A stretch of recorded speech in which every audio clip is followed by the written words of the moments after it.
India versus Australia के तीसरे test का दूसरा दिन खत्म हो चुका है और ऑस्ट्रेलिया जो है वो एक बेहतरीन पोजीशन पे है इस वक्त। आखिरी सेशन फिर भी इंडिया के लिए काफ़ी बेहतर गया है, लेकिन उससे पहले अगर देखें तो ऑस्ट्रेलिया बिल्कुल डोमिनेंस अपनी दिखा रहा था और ट्रेविस हेड ने दोबारा 152 रन बनाए हैं सिर्फ 160 बॉलों पे, और स्टीव स्मिथ का भी 100 आ गया। सो आई थिंक इंडिया की पोजीशन इस वक्त कोई अच्छी है नहीं, लेकिन आई थिंक मुझे लगता है कि अभी कल का दिन जो है ना वो बड़ा इंपॉर्टेंट है दोनों टीमों के लिए। और बैटिंग की अगर बात करें ना तो बैटिंग मुझे लगता है कि इधर उतनी मुश्किल नहीं है जितनी पहले दो टेस्टों में थी। यहाँ पे मतलब मैं पहले भी कह चुका हूँ, कल भी कह रहा था मैं कि यहाँ पे लंबे स्कोर होंगे और इंडिया भी यहाँ पे अच्छी बैटिंग तो कर सकता है, लेकिन बात फिर यही है कि कल का दिन बड़ा इंपॉर्टेंट है। ऑस्ट्रेलिया अगर बात करें ना उनकी, वो मतलब ऑस्ट्रेलिया के अलावा टीमों की बात करें तो वो हम बात करते हैं कि असिस्टेंस की ज़रूरत उनको होती है। लेकिन अगर ऑस्ट्रेलिया की बात करें तो वो जहाँ पे उनको पिच सपोर्ट नहीं भी कर रही होती वहाँ पे भी वो कोशिश करते हैं, वो डिफरेंट चीज़ें ट्राई करते हैं कि सामने वाली टीम को आउट करें। पहले मैं आपको स्कोर कार्ड बताता हूँ, फिर उसके बाद बात करते हैं। उस्मान ख्वाजा और नेथन मैक्सवेनी कल बैटिंग कर रहे थे। आज वो आके जल्दी आउट हो गए थे, बुमराह ने दोनों को आउट कर दिया था। ख्वाजा ने 21 किया, नेथन मैक्सवेनी ने 9 किया, और उसके बाद मार्नस लेबुशेन आए, वो भी इतना लंबा ठहर नहीं सके, तो क्या कहते हैं 12 रन उन्होंने बनाए। और उसके बाद फिर स्टीव स्मिथ और ट्रेविस हेड की एक पार्टनरशिप लगती है लंबी, और वो आई थिंक पूरी तरह से डोमिनेंस अपनी दिखाते हैं। ट्रेविस हेड तो आई थिंक पीटते हैं इंडिया को, और तीनों मैचेस में जिस तरह से उनकी परफॉर्मेंसेस रही हैं वो बड़ी ज़बरदस्त है। आई थिंक पहले मैच में भी आई थिंक 89 था उनका, दूसरे मैच में भी 140 था, अब तीसरे मैच में भी 152 उन्होंने कर दिया पहली इनिंग में, और यहाँ पे कल का दिन बड़ा इंपॉर्टेंट हो जाएगा। अब कई लोग बातें कर रहे थे कि यार शायद डिक्लेयर कर दे ऑस्ट्रेलिया, लेकिन मुझे लगता है कि नहीं करना चाहिए था, और वो उन्होंने किया भी नहीं है, क्योंकि ये पहली इनिंग के जो रन है ना वो बड़े इंपॉर्टेंट हो जाते हैं। सो उसके बाद है मिचेल मार्श है। अब मिचेल मार्श भी जल्दी आउट हो रहे हैं, अब इनको भी जरा देखना पड़ेगा, क्योंकि इनकी ये मेरे ख्याल से ये इनकी 5वीं इनिंग है ये, इस तो कोई अच्छे आई थिंक इनिंग आई नहीं उनकी। उसके बाद एलेक्स कैरी आए जिन्होंने रन्स किए और जिन पे ड्यू था कि वो रन्स करें, और उन्होंने 45 किया है, वो नॉट आउट अभी करे हैं 47 बॉलों पे। सो आई थिंक ऑस्ट्रेलिया बड़ी बेहतरीन पोजीशन में है, 405 पे 7 आउट है, 101 ओवर हो चुके हैं। आज की अगर तकरीबन बात करें, कल 28 रन हुए थे 13 ओवरों में। सो आज की अगर बात करें तो 101 ओवरों में ऑस्ट्रेलिया 405 पे है। सो आई थिंक जो 450 रन ऑस्ट्रेलिया ने आज बनाए हैं, स्ट्राइक रेट बड़ा इंपॉर्टेंट है, और स्ट्राइक रेट एलेक्स कैरी को भी आप देख लें, हेड को भी देख लें, तो जिस तरह से इन्होंने बैटिंग की है आई थिंक ऑस्ट्रेलिया इस वक्त बड़ी बेहतरीन पोजीशन में है। और कल अगर ये खींच जाते हैं ना 450, मेरे ख्याल से 450 तो खींच ही जाएंगे, लेकिन अगर ये 500 कर जाते हैं तो फिर ज्यादा मुश्किल हो जाएगी इंडिया के लिए। मैं अभी देख रहा था कि इंडियन मीडिया पे बात हो रही थी कि ये इंडिया यहाँ पे बच गया। मुझे लगता है कि अगर ऑस्ट्रेलिया यहाँ पे डिक्लेयर कर दे तो ये मुझे लगता है ब्लंडर हो जाता, क्योंकि बैटिंग कोई इतनी ज्यादा मुश्किल नहीं है। शुरू में भी अगर आप देखें तो आज सुबह आते ही थोड़ा सा तंग किया था बुमराह ने, लेकिन उसके बाद आई थिंक वो जब सेट हुए हैं तो वो बड़ा इजी हो गया था बैटिंग करना यहाँ पे। और उसके बाद अगर देखें तो इंडिया की जो बॉलिंग है, अब मैच में ऐसे लग रहा है कि पिछले मैचेस में भी ज्यादातर ऐसे ही था कि एक बॉलर के साथ इंडिया खेल रहा है।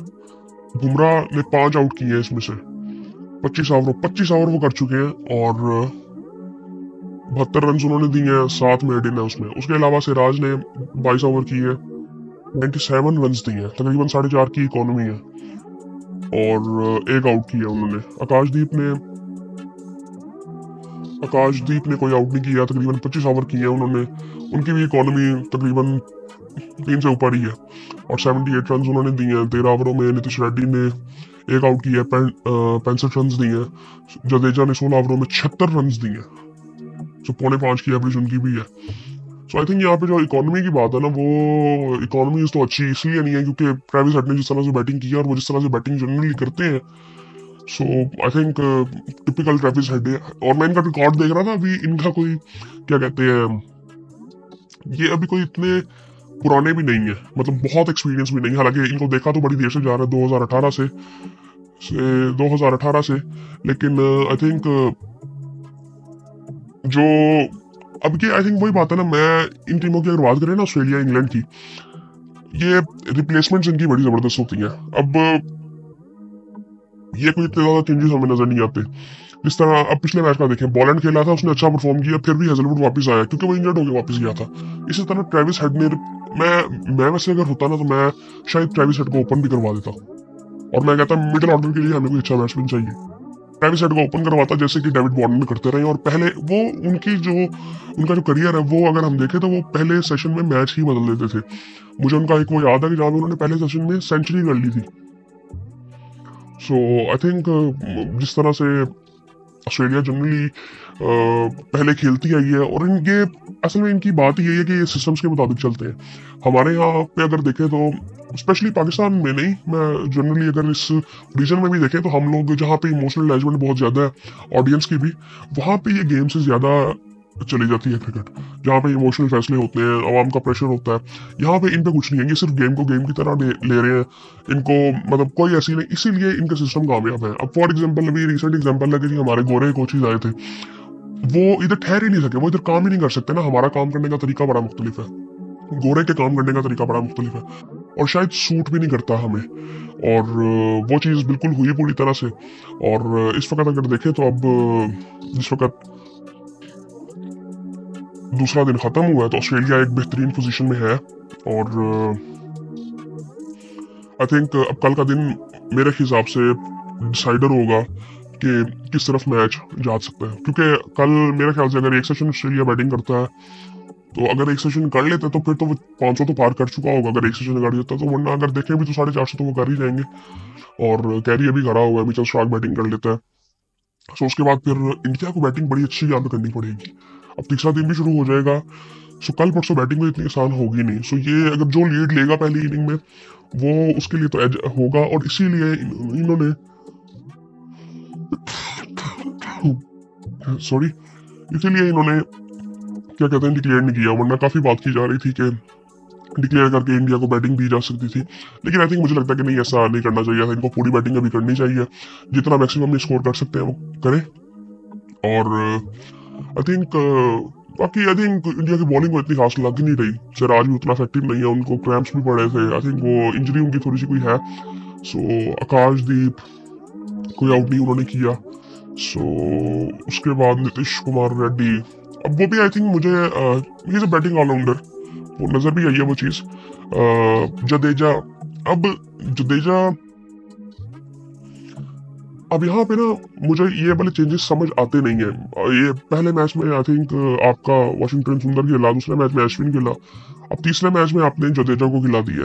अब इनके मीडिया पे बात हो रही थी कि आप वो कुलदीप यादव को भी खिला सकते थे। आई थिंक अगर वो था तो उसको खिलाना चाहिए था, लेकिन यहाँ पे वही बात आ जाती है कि अगर आपने नीतीश कुमार रेड्डी को भी खिलाना है, आकाशदीप और जडेजा को भी खिलाना है, ये बैटिंग तो आपकी लंबी हो जाती है, लेकिन बॉलिंग में जो 20 आउट करने वो आप कैसे करोगे।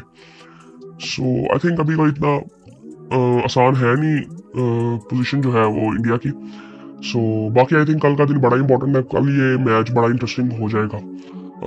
अगर तो मेरे ख्याल से अगर पहले दिन पूरा मैच होता सो वो इंडिया को इस तरह से सूट करना था कि अभी विकेट जो है ना वो बिल्कुल ठीक है। तीसरे चौथे दिन विकेट को इतनी आसान होगी नहीं मेरे ख्याल से, थोड़ा सा वो आई थिंक वो सूट करेगी स्पिनर्स को, लेकिन आई थिंक इतनी भी मुश्किल बैटिंग नहीं होगी मेरे ख्याल से। लेकिन आई थिंक ये पहली इनिंग की जो लीड है ना वो बड़ी इंपॉर्टेंट हो जाती है, और वो आई थिंक ऑस्ट्रेलिया अभी तो बड़ी बेहतरीन पोजीशन पे है, कल का दिन बहुत इंपॉर्टेंट है। सो कल देखते हैं फिर इंडिया की क्या हालत होती है। मुझे लगता है कि इंडियन बैटर्स को ना यहाँ पे बैटिंग तो अच्छी करनी पड़ेगी, क्योंकि बॉलर्स की अगर बात करें, अब मुझे ये भी एक टेंशन है कि बुमराह आने वाले टेस्ट मैचेस खेलेंगे 2, क्योंकि वो जिस तरह से वो बॉलिंग कर रहे हैं वो आई थिंक थोड़ा सा उनको देखना चाहिए थोड़ा सा भी। लेकिन वो शामी का भी नहीं पता कि वो पूरी तरह से फिट है कि नहीं है, वरना वो आ चुके होते हैं।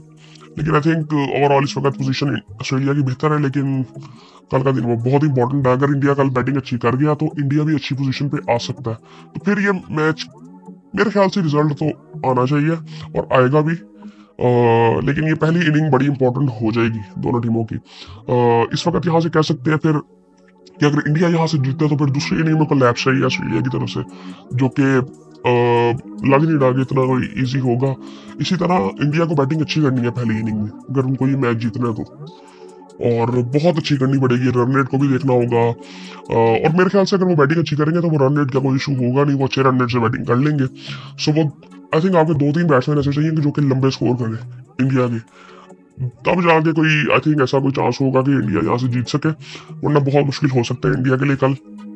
सो बाकी फिर आपसे कल बात होती है।